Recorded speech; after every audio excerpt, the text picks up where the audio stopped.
வர்ஷினி, வர்ஷினி, ஹே வர்ஷினி. அக்கா, நீ என்ன சொல்ல போறேன்னு எனக்கு நல்லா தெரியும். இது பாரு, இந்த கல்யாணம் நின்னு போயிடும்னு சொல்லுவ, அதானே? என் பிரச்சனை அது கிடையாதுக்கா. இவன் நம்ம அசோக் இல்லைன்னு எனக்கு தெரியும். இருந்தாலும் ராகவ் குழந்தைக்கு அம்மாவா இவன் பக்கத்துல உட்கார்ந்துட்டு வர்றது எனக்கு சுத்தமா பிடிக்கலக்கா. வர்ஷினி, உன் சிச்சுவேஷன் ரொம்ப நல்லாவே புரியுது. இப்ப நம்மளால வேற என்ன பண்ண முடியும், நீயே சொல்லு. அசோக்க கண்டுபிடிக்கணும். அது மட்டும்தான் நம்ம கண் முன்னாடி இருக்கிற ஒரே ஆப்ஷன். இந்த கல்யாணம் நின்னுடும்ல.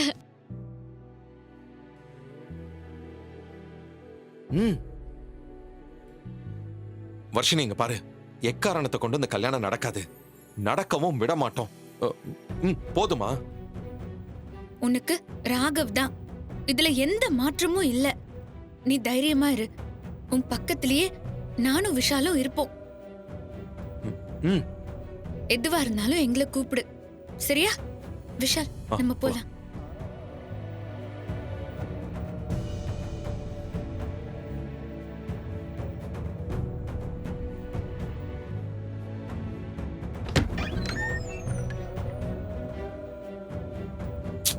விஷால், வர்ஷினி கிட்ட நம்ம அசோக்க கண்டுபிடிச்சு இங்க கொண்டு வந்து நிறுத்துறோம்னு தைரியமா பேசிட்டோம். ஆனா இப்ப இருக்கிற சேலஞ்ச் என்ன தெரியுமா? டைம் தான். இன்னைக்கு நைட்டுக்குள்ள அசோக்க எப்படியாச்சும் கண்டுபிடிச்சிடணும். இந்த பாரு இசை, நீ எதுவும் வரி பண்ணாத. எப்படியாவது நான் அசோக்க கண்டுபிடிச்சிருவேன், புரியுதா? இப்ப அடுத்து நம்ம என்ன பண்ண போறோம் விஷால்? சரி, நான் என் ஃப்ரெண்டு கூட சேர்ந்து அசோக்க கடத்தி வச்சிருக்காங்கல்ல அந்த வண்டியை கண்டுபிடிக்கிறேன். அத மட்டும் கண்டுபிடிச்சிட்டோன்னு வச்சுக்கோயேன், மத்ததெல்லாம் ஈஸியா ரீச் பண்ணிடலாம். சரி, ஓகே. எதுவா இருந்தாலும் எனக்கு கால் பண்ணு. சரி, இந்த பாரு, அம்மா என்ன பத்தி கேட்டாங்கன்னா வழக்கம் போல சமாளிச்சுக்கோ. சரி, பாத்து சரி, விஷால். நான் வரேன். அப்பாடா, எப்படியோ அதையும் இதையும் பண்ணி கல்யாண மண்டபம் வரைக்கும் வர்ஷினியை இழுத்துட்டு வந்தாச்சு. எப்படியாவது இந்த கல்யாணம் நடந்துட்டா நமக்கு எல்லா தொல்லையும் முடிஞ்சது. அக்கா, எப்பவுமே என்னோட பாலிசி இதுதான். ஒரு விஷயத்த நடத்தணும்னு நினைச்சிட்டா அதுக்கப்புறம் சரி தப்புனெல்லாம் இல்லவே இல்ல. என்ன வேணாலும் செய்யலாம், நமக்கு காரியம் நடக்கணும், அவ்வளவுதான். ஏய், இது வரைக்கும் நான் பல பொண்ணுகளை பார்த்திருக்கேன். ஆனா உன்ன மாதிரி ஒரு புது மெட்டீரியலை நான் பார்த்ததே இல்ல. அம்மா, சரி, எனக்கு ஒரு சந்தேகம். என்ன சந்தேகம்? ஏய், இவனை வேற அண்ணியோட பையன் சொல்லி உள்ள கூட்டிட்டு வந்துட்ட.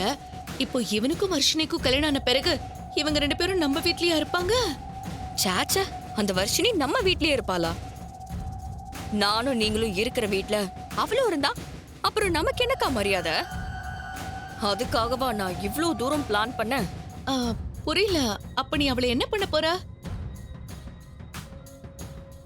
உன் பிளான் தான் என்ன? சொல்றேன். முதல்ல கல்யாணம் முடியட்டும். பொண்ணையும் மாப்பிள்ளையையும் எப்படியும் ஹனிமூனுக்கு அனுப்புவாங்கல்ல? ஆமா, அனுப்புவாங்க. அதுக்கு என்ன இப்போ? வர்ஷினிய கல்யாணம் பண்ணதும் ஹனிமூன் போற ஆசை உனக்கு இருக்கா இல்லையா? ஓ எஸ், ஹனிமூன் போனா நல்லா ஜாலியா தான் இருக்கும். அப்போ ஏதாவது ஒரு ஹில் ஸ்டேஷனுக்கு ஹனிமூனுக்கு கூட்டிட்டு போ.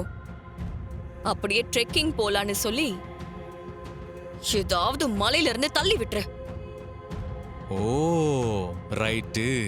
என்னது, மலையில இருந்து தள்ளி விட சொல்றியா? என்னக்கா, எதுக்கு இவ்ளோ ஷாக் ஆகுறீங்க?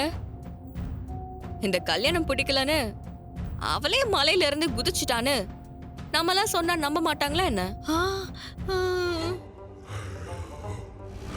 கடவுளே, ஏதோ ஒரு தைரியத்துல நான் மண்டபத்து வரைக்கும் வந்துட்டேன். ஆனா எப்படியாவது இங்க இருக்கிறது அசோக் இல்லன்னு அத்தைக்கு தெரிஞ்சு அத்தைய இந்த கல்யாணத்தை நிறுத்திடணும்.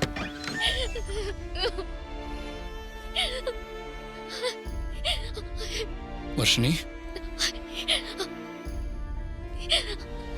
ஏய் வர்ஷினி, ஏய் அழாத வர்ஷினி, நான் தான் வந்துட்டேன்ல. என்னால முடியல ராகவ். ஏய், வேற எவனோ ஒருத்தன் என் பக்கத்துல உட்காந்துட்டு கார்ல வர வேண்டியது இருக்கு. அதுவும் உங்க குழந்தைய வயித்துல சுமந்துக்கிட்டு இந்த மாதிரி வரதெல்லாம் என்னால சகிச்சுக்க முடியல ராகவ். வர்ஷினி, சிச்சுவேஷன் எனக்கு புரியுது. விஷால் இசை உங்ககிட்ட பேசியிருப்பாங்கல்ல. இந்த பார், நீ பயப்படாத. அவங்க சொன்ன மாதிரி நிச்சயம் இந்த கல்யாணம் நடக்காது. நானும் உங்களை மாதிரி தைரியமா இருக்கணும்னு தான் நினைக்கிறேன். ஆனா என்னால முடியல. இந்த டைம்ல நீ இவ்வளவு வருத்தப்படக்கூடாது வர்ஷினி. அது உன் ஹெல்த்துக்கு நல்லது இல்ல. அதனால நீ கொஞ்சம் பொறுமையா இரு. பொறுமையா இருந்ததுனாலதான் கார்ல அவன் பக்கத்துல பல்ல கடிச்சிட்டு உட்கார்ந்துட்டு இருந்தேன். எனக்கு எவ்வளவு கடுப்பா இருந்துச்சு தெரியுமா?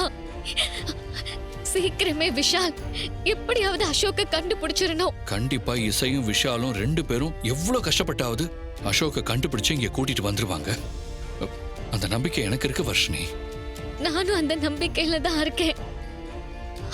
ஆனா ஒருவேளை ஏதாவது மிஸ்டேக் ஆகி அது நடக்காம போயிட்டா அவங்களால ஒரிஜினல் அசோக்க கூட்டிட்டு வர முடியாட்டி அப்போ என்ன பண்றது? ஒரு பக்கம் பதட்டமாவே இருக்கு.